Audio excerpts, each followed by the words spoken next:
Hello everyone, welcome to my channel. The tension in Port Charles had shifted. It was no longer the obvious war between mob families or the loud power struggles in boardrooms. It was quieter now, more intimate, more dangerous.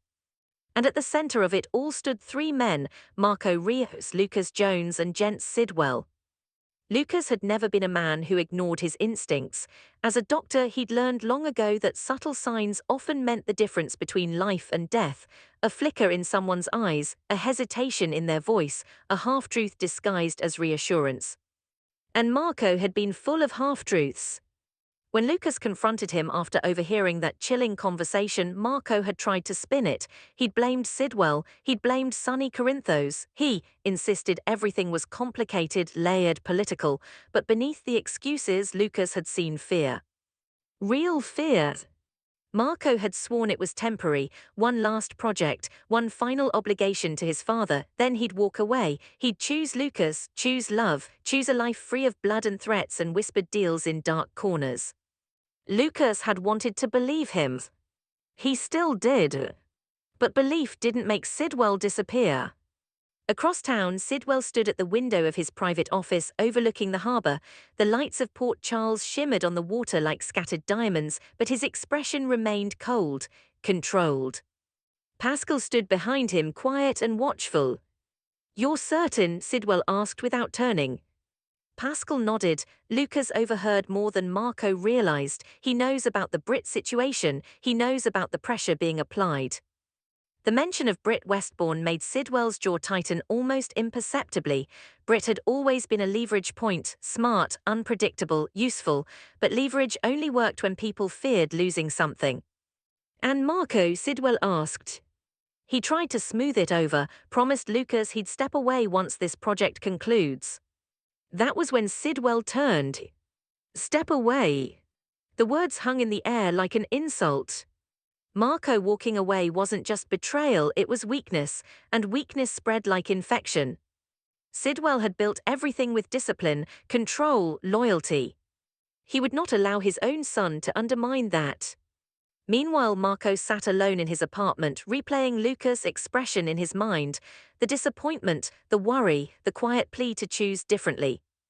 Marco loved Lucas, that wasn't a lie, it wasn't manipulation, it was the one pure thing in his increasingly tangled world.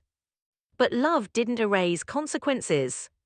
He knew how deep he was in, he knew the kind of man his father truly was beneath the polished speeches about family and legacy. Sidwell didn't tolerate defiance. Still, Marco believed he could navigate it, finish the current deal, deliver what was promised, then gradually extract himself. He was wrong. The next night, Sidwell summoned him. Marco entered the office prepared for a lecture. Instead, he found calm. Too calm. Sidwell poured 2 glasses of scotch, handing one to his son. "I hear Lucas has questions." Marco didn't flinch. He overheard something. "It's handled." "Is it?" "It will be. He's not a threat." Sidwell studied him carefully, and after the project, Marco hesitated just long enough.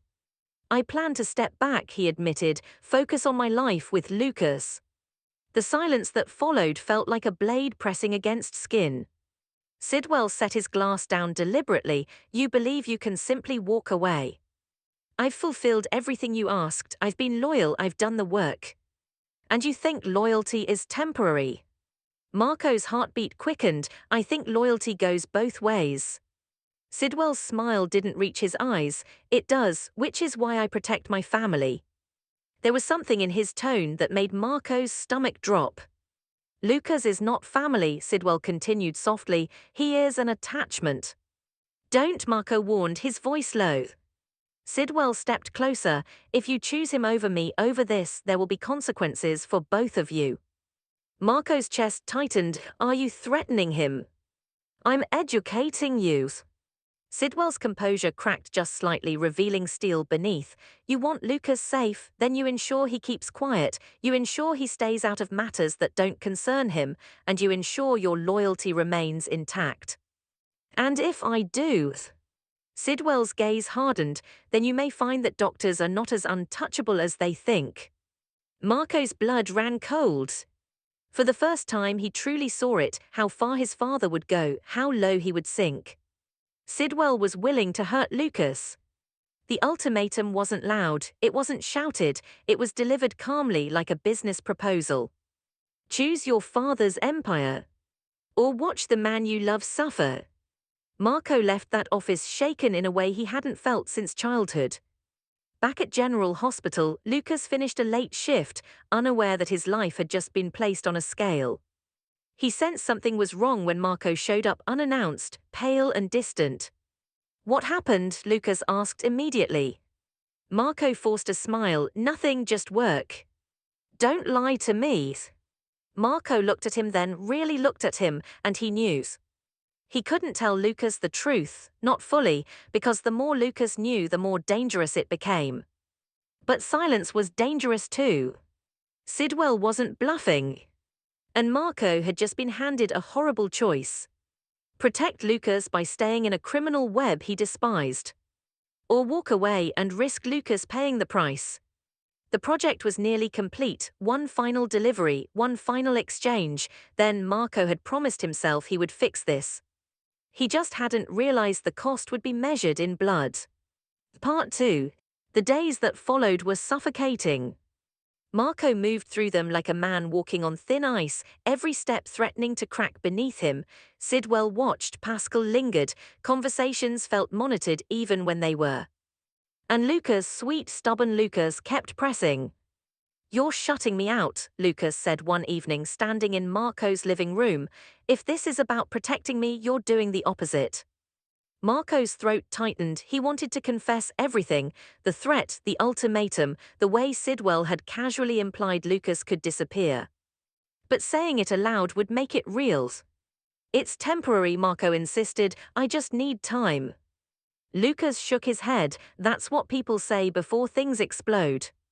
Marco pulled him close, holding him tighter than usual, as if memorizing the feel of him. He was running out of options.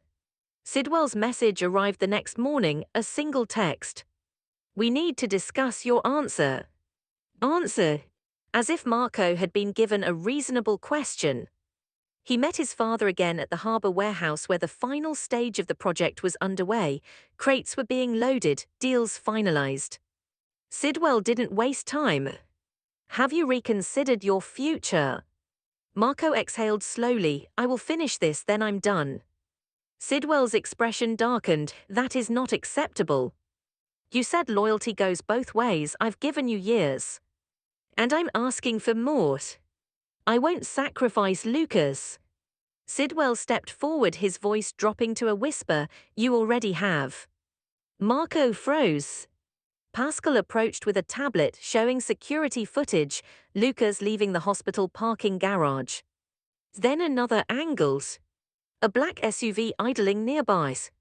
Marco's heart slammed against his ribs. "What is this?" "A precaution," Sidwell replied coolly, "to remind you of what's at stake." Rage flooded Marco's veins. "You're stalking him." "I'm protecting my interests." Marco realized then that this wasn't about business anymore, it was about control. Sidwell needed to win. "If you walk away," Sidwell continued, "that vehicle will not remain idle. Accidents happen, muggings escalate, people vanish." Marco's fists clenched. "He has nothing to do with this. He has everything to do with your defiance." For a split second Marco considered violence, ending it, ending him. But Sidwell had layers of protection, systems in place, Pascal watching. And Lucas vulnerable. "Do you want my loyalty?" Marco said finally. "You'll have it." Sidwell studied him carefully, fully. "Yes. And Lucas?" Marco swallowed hard. "He won't interfere." Sidwell nodded slowly. "Good, because if he does, the consequences will be swift." As Marco walked away, he felt something inside him fracture. He had chosen. But not the way Sidwell thought. That night Marco went to Lucas and told him they needed space. Lucas stared at him in disbelief. "This is about your father." "I can't give you what you want," Marco said, forcing the words out. "It's safer if you stay away from me." "Safer," Lucas repeated. "Marco, what are you involved in?" Marco couldn't answer. So he did the only thing he could to protect him. He broke Luca's heart. Lucas watched him leave, confusion turning to devastation. Across town, Sidwell received confirmation that Marco had distanced himself. He smiled. Control restored. Or so he believed. What Sidwell didn't see was the shift in Marco's eyes. Marco wasn't surrendering. He was strategizing. He would stay close, earn trust, gather evidence, find weaknesses. And when the moment came, he would dismantle his father's empire piece by piece. Not just to free himself, but to ensure Lucas would never again be used as leverage. The ultimatum had forced Marco's hand, but it had also opened his eyes. Sidwell had shown him exactly how monstrous he could be. And monsters eventually fall. As Port Charles continued its restless hum, unaware of the storm building beneath its surface, one truth became clear. Marco Rios would endure whatever darkness he had to, if it meant Lucas Jones lived to see the light.